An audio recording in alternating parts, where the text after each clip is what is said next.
बच्चों, आज हम कविता पढ़ने जा रहे हैं, वह शक्ति हमें दो। तो यह एक प्रार्थना है।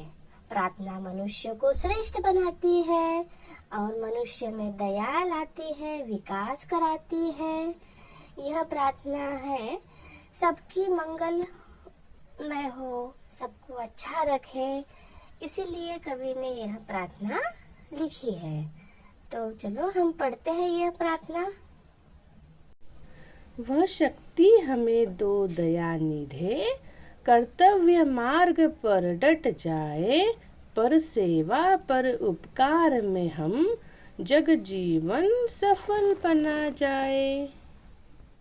तो बच्चों, यह पे कविता में यह लिखा है कि वह शक्ति हमें दो दया निधे, कर्तव्य मार्ग पर डट जाए। यानी कविता में बोलते हैं कि ईश्वर हमें वह शक्ति प्रदान करो कि हम कर्तव्य मार्ग पर डटे रहे, पर सेवा पर उपकार में हम जग जीवन सफल बना जाए।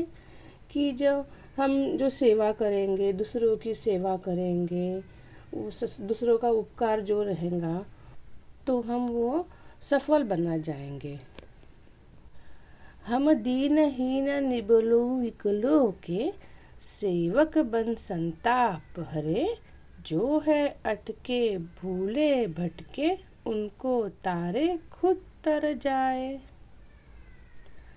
तो बच्चों, हम दीनहीन निबलो विकलो के, जैसे हम दीन दुखियों के, विकलांगों के सेवक बन संताप हरे, जैसे उनके सेवक बने हम, उनके जो कष्ट रहे हैं वो दूर करेंगे हम। और जो है अटके भूले भटके, जो अपने मार्ग पर अटके भूले भटके हैं, उनको हम सही रास्ता दिखाएंगे और उनको सफल बनाएंगे। अब बच्चों, हम अगली 4 पंक्तियां में क्या दिया है वो देखेंगे। छल दंभ द्वेष पाखंड झूठ, अन्याय से निशिदिन दूर रहे, जीवन हो शुद्ध सरल अपना, शुचि प्रेम सुधा रस बरसाए। तो बच्चों, छल दंभ द्वेष पाखंड झूठ। छल यानी कपट, दंभ यानी अभिमान, द्वेष यानी ईर्ष्या और पाखंड झूठ यानी ढोंगी।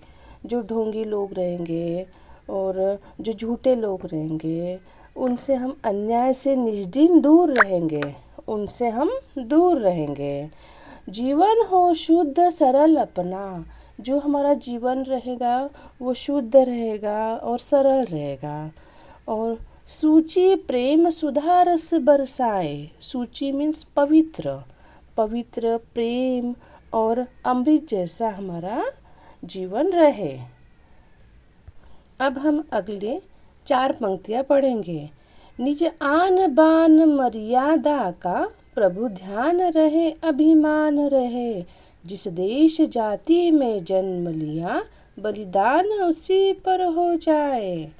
कवि कहते हैं निज आन बान, यानी खुद का सम्मान, जो मर्यादा है हमारा, प्रभु ध्यान रहे, प्रभु को बोल रहे हैं कि ध्यान रखो, अभिमान रहे कि है ना, हमारा अभिमान रहे, जिस देश जाति में जन्म लिया, अर्थात हमने जैसे भारत में जन्म लिया है तो बलिदान उसी पर हो जाए, कि सब हम बलिदान कर दें।